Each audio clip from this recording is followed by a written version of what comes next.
C'est la cinquième édition quand même.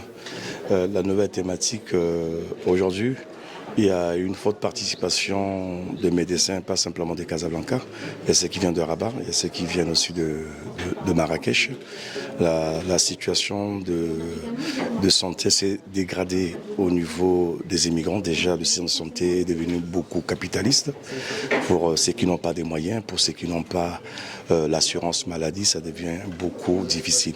Donc, à travers le table ronde qui aura lieu tout à l'heure, on va essayer d'évoquer beaucoup de thématiques pour pouvoir aussi faire appel, toujours plaidoyer au niveau des autorités, afin que l'accès, ça soit plus facile, même au niveau médical ou au niveau des centres intégrés les plus proches.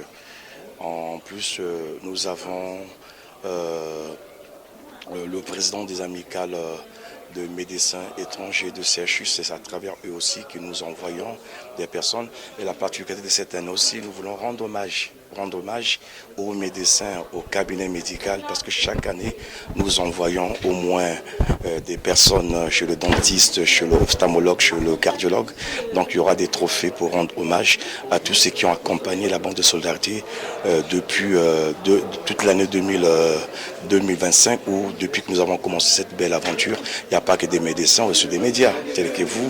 Il y a des médias, il y a des médecins, il y a aussi des bénévoles, il y a aussi des partenaires publics et privés qu'on va rendre hommage pour les encourager. C'est un peu ça la particularité de la cinquième édition de cette année. En tant que chercheur, on a l'habitude de dire que les causes de la migration restent la recherche d'un emploi, c'est les catastrophes naturelles, c'est aussi certains problèmes économiques, la recherche des nouvelles vies.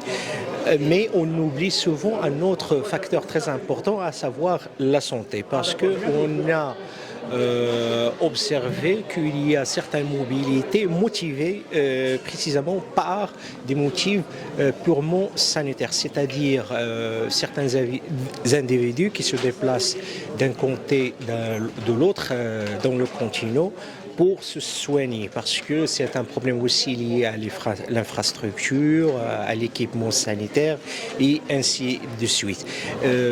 Mais on assiste à une mobilité de plus en plus forte qui cherche notamment des soins dans d'autres pays plus performants, plus modernes.